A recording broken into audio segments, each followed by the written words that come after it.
Саламатсыздар ма балалар? Бүгінгі әдебиеттік оқу пәнінің тақырыбы мұнайлы елім бар. Сабақтың мақсаты өз ойы мен сезімін тірек сөздерді пайдалана отырып жеткізу. Бүгінгі пәннің негізгі сөздік жұмысы порт.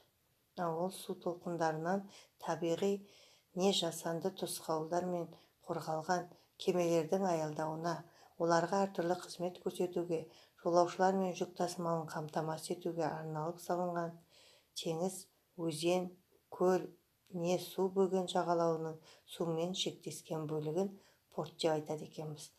Ал көрші жұрт деген шекаралас мемлекет деген мағынаны білдіреді. Бүгінгі тақырыпта оқылым 115 бетте жүк кемесі қайда жүзіп барады, 116 беттен мұнайшы шағын әңгімесін оқисыздар. Осы тақырыпты түсініп оқып шығу керек. Жазылымға мұнайдың пайдасы қандай, мұнайдан жасалған заттар туралы осы екі сұраққа жауап жазасыздар. Сабақтың негізгі ойын бекіту, мына тест сұрақтар арқылы жауап бересіздер. 117 беттегі суретте кім бейнеленген? Мұнайшы ма, құрылысшы ма, жүргізуші ма? Екінші, осы суретке сәйкес жолды белгілейсіздер.